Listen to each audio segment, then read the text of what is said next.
మీరు baseless statement ఇచ్చి statement చేస్తామంటే మాత్రమే ఒప్పుకోము. దాని గురించి చర్చించడానికి నేను రెడీగా ఉన్నా. శాంతి భద్రతల గురించి కానీ, క్రైమ్ గురించి కానీ, వాళ్ళ మీద ఎలిగేషన్స్ గురించి కానీ, దేని గురించి చర్చించడానికైనా as a home minister I'm ready. మీరు ఎప్పుడు పెట్టుకుంటారంటే పెట్టుకోండి, నేను రెడీగా ఉన్నా. దానికి అన్నిటికీ కూడా సమాధానం చెప్తా విత్ ఉదాహరణలు. ఇంకోటి చెప్తున్నా అధ్యక్ష, ఇందాకే బొత్స సత్యనారాయణ గారు గౌరవంగా మాజీ మంత్రివర్యులు, పెద్దవాళ్ళు, సీనియర్ మోస్ట్ రాజకీయ నాయకుడు, ఆయన ఒక మాట అన్నారు, అంబటి రాంబాబు గారు వాళ్ళ తల్లి గురించి ఎవరో మాట్లాడారని. ఆధారాలు ఇవ్వమనండి, ఇమ్మీడియట్ గా యాక్షన్ తీసుకోకపోతే అప్పుడు అడగమనండి, ఇవ్వనండి ఆధారాలు, ఇవ్వనండి ఆధారాలు, నేను ఇస్తా. ఇదే అంబటి రాంబాబు గారు బయటకు వచ్చి ఇష్టానుసారంగా మాట్లాడి మళ్ళా బయటకు వచ్చి క్షమాపణ చెప్పారని చెప్తున్నారు కదా. క్షమాపణ చెప్పే ఉద్దేశం అయితే విత్ ఇన్ పావు గంటలో వాళ్ళ ఇంట్లోంచి బయటకు వచ్చి మాట్లాడుతూ నా కుక్కను కూడా టచ్ చేయలేరు, ఏ పోలీసు వస్తాడు రమ్మని చెప్పినప్పుడు ఆ మాట్లాడు గురించి మాట్లాడినట్టు అంటే ఇలాంటి మాట్లాడి రచ్చగొట్టేటట్టుగా మాట్లాడి నిన్న జైలు దగ్గరికి వెళ్ళి ఇట్ట పాడతాడు. ఆయన మాజీ మంత్రి అండి, ఏం మాట్లాడుతున్నారండి, ఏ సైకిల్ చేస్తున్నారండి, సమాజానికి ఎటువంటి మెసేజ్ ఇస్తున్నారండి? అలాంటి వ్యక్తి గురించి ఇలాంటి సభలో, పెద్దల సభలో ఇంత చర్చ అవసరమా అసలు? ఇంత అలాంటి వ్యక్తి గురించి అలాంటి అనకూడదు కానీ తల్లిని చెల్లిని కూడా మాట్లాడే వాళ్ళ గురించి ఈ రోజు ఈ సభలో, ఈ పెద్దల సభలో ఇంత చర్చ అవసరమా? అతని గురించి వెనకేసుకురావడం అవసరమా? అసలు మీకేమైనా అసలు సెన్స్ ఉందా అని అడుగుతున్నాను నేను. ఈ రోజు గుర్తు చేసే ప్రయత్నం చేశారు. అయితే ఆయన్ని రెచ్చగొట్టినప్పుడు కానీ మీ పార్టీకి సంబంధించిన వారు, ఆయనకు సంబంధించినటువంటి మహిళలమైన మా మీద దాడి చేసినప్పుడు కానీ మీకు ఆయన ఒక ఎక్స్ మినిస్టర్ అని మీకు గుర్తు లేనట్టుంది. అయితే ఎనీహౌ అసలు ఇది మొత్తం ఎక్కడ మొదలైంది? ఇది మొత్తం వెంకటేశ్వర స్వామి వారిని మీరు ఇవాళ ఒక వైసీపీకి సంబంధించినటువంటి రాజకీయ నాయకుడిగా చూస్తూ ఆయన మీద పోస్టర్లు వేసి దుష్ప్రచారం చేస్తూ ఆయనకి దుస్థితి కల్పించారు. ఈ పాపాన్ని అంబటి రాంబాబు గారు ప్రశ్నిస్తూ ప్రజల్లోకి తీసుకెళ్తుంటే దాన్ని డైవర్ట్ చేసేదానికి ఇవాళ ఆయన్ని రెచ్చగొట్టి ఆయన మీద దాడులు చేసి, ఆయన ఇంటికి సంబంధించినటువంటి మహిళలమైన మా మీద దాడి చేసి, ఆయన్ని అరెస్టు చేసి 36 అక్రమ కేసులు ఇవాళ ఆయన మీద బనాయించి పీటీ వారెంట్లు వేస్తూ ఆయన్ని ఇబ్బంది పెట్టే ప్రయత్నం చేస్తున్నప్పటికీ నా ఆత్మస్థైర్యం నేను కోల్పోలేదు, న్యాయం మీద నాకు నమ్మకం ఉంది అని చెప్పి పార్టీని ఉత్సాహపరిచే, పార్టీ శ్రేణులను, అభిమానులను ఉత్సాహపరిచేటువంటి ప్రయత్నంలో భాగంగానే ఆ సైగలు చేశారు తప్పితే ఎదుటి వారి ఇంటి మీద దాడులు చేయమని సైగలు చేయలేదని కూడా ఇవాళ నేను గుర్తు చేస్తున్నాను. అసలు ఎందుకు తగ్గాలని కూడా నేను ప్రశ్నిస్తున్నాను. రెడ్డు బుక్కు రాజ్యాంగం ఇక్కడ జరుగుతుంది. ఒక ప్రజాస్వామ్యంలో నియంత పాలన జరుగుతుంది. ఇక్కడ డాక్టర్ అంబేద్కర్ గారు రాసినటువంటి రాజ్యాంగానికి విరుద్ధంగా మీరు రెడ్డు బుక్కు రాజ్యాంగం నడిపిస్తుంటే మిమ్మల్ని క్వశ్చన్ చేయకూడదా? మళ్ళీ ఒకసారి స్పష్టం చేస్తున్నాను, మీ అక్రమానికి, మీ దౌర్జన్యానికి తగ్గేదే లేదు. అలాగే నాకు ఒక అనుమానం ఉందండి అనిత గారు, మీరు అసలు అన్నది అంబటి రాంబాబు గారినా లేకపోతే పరోక్షంగా లోకేష్ గారిని ఏమన్నా అన్నారా? ఎందుకంటే గతంలో ఆయన కూడా అలాంటి సైకిల్ చేయడం జరిగింది. మిమ్మల్ని తిరుపతి లడ్డూ విషయంలో అబద్ధాలు చెప్పమని ఏమన్నా ప్రెషర్ చేస్తుంటే ఆ ఫ్రస్ట్రేషన్ ని పరోక్షంగా మీరు ఆయన మీద చూపించినట్టు కూడా నాకు అనుమానం కలుగుతుంది.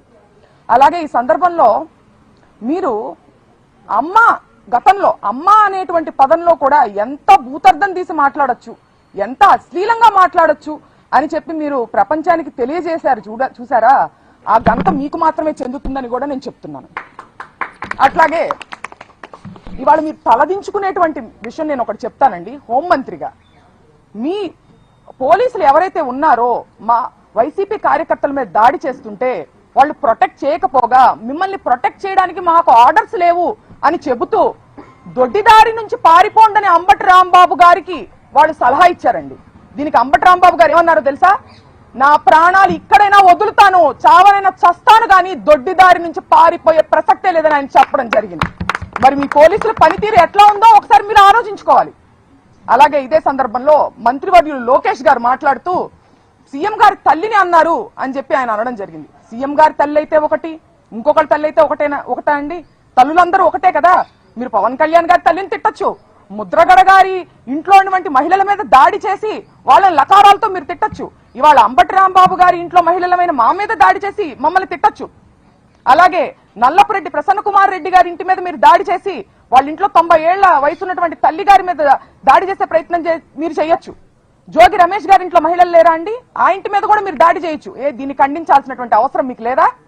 అలాగే ఇదే సందర్భంలో మీరు ప్రతిపక్షంలో ఉండంగా గౌరవ ముఖ్యమంత్రి, అప్పటి గౌరవ ముఖ్యమంత్రి జగన్మోహన్ రెడ్డి గారి మీద మీరు లండన్ కి వెళ్లారు అనే ప్రస్తావనతో మీరు ఎట్లాంటి అశ్లీల వ్యాఖ్యలు చేశారో మీరు ఒకసారి గుర్తు చేసుకుని ఆత్మవిమర్శ చేసుకోవాల్సిన అవసరం ఉందని కూడా ఈ సందర్భంగా నేను లోకేష్ గారికి తెలియజేస్తున్నాను.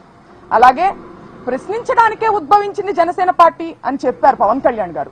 మరి ఈ ప్రశ్నలన్నీ ఎందుకు ఆయన అడగట్లేదు అనే ఒక పెద్ద ప్రశ్న మా అందరికీ ఉందండి.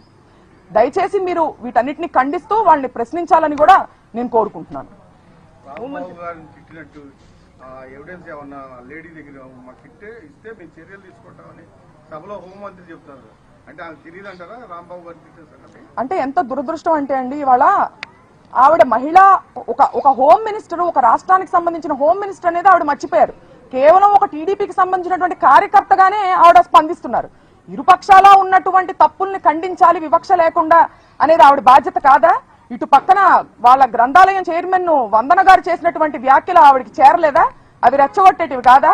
గల్లా మాధవి గారు తరువాత రోజు దాడి జరిగి అరెస్టు జరిగిన తరువాత రోజు కూడా ప్రత్యక్ష ప్రసారంలో కూర్చుని ఆవిడ మమ్మల్ని బెదిరిస్తూ రెచ్చగొట్టేటువంటి వ్యాఖ్యలు ఖండించాల్సినటువంటి బాధ్యత హోమ్ మినిస్టర్ గా ఆవిడకి లేదా అని సందర్భంగా నేను ప్రశ్నిస్తున్నాను. మీ డాడీ కేసు ఒక ఫిర్యాదు ఇచ్చారు దాదాపు 25 మంది మీద. ఎంతమంది మీద అరెస్ట్ చేసి ఉంటారు, ఎంతమంది మీద కేసు ఎఫ్ఐఆర్ రిజిస్టర్ చేసి ఉంటారు? హోంమంత్రిని మీరు ఏమైనా ప్రశ్నించారు? ఏమండి, దాడి చేసినటువంటి వాళ్ళని అదే మాటలు మాట్లాడి రెచ్చగొట్టినటువంటి వాళ్ళ మీదేమో స్టేషన్ బెయిల్ ఇచ్చి పంపించేశారు. ఈయనేమో దాడి విక్టిమ్ నేమో తీసుకెళ్లి సెంట్రల్ జైల్లో పెట్టడం జరిగింది. ఎటువంటి యాక్షన్ తీసుకున్నారో మీరు చూడొచ్చు కదా, అక్కడ తెలుస్తుంది కదా. హిట్ టీవీ యాప్, ఇందులో short news, live news, entertainment shows, movies, digital magazines తో పాటు మీ జిల్లా వార్తలను కూడా ఫ్రీగా చూడొచ్చు.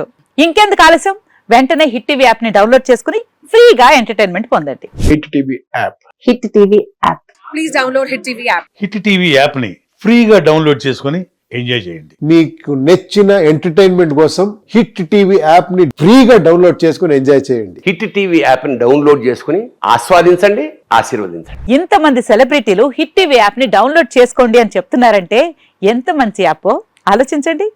అమెరికా అమెరికా అమెరికా అమెరికాలో చదవాలనుకునే వాళ్ళకి విశ్వసనీయమైన పేరు మన శౌర్య కన్సల్టెన్సీ. UK లో 1 year masters. UK లో 1 year masters. 2 years work permit up to 5 years visa. Contact Saurya Consultancy. Contact 89851 89851.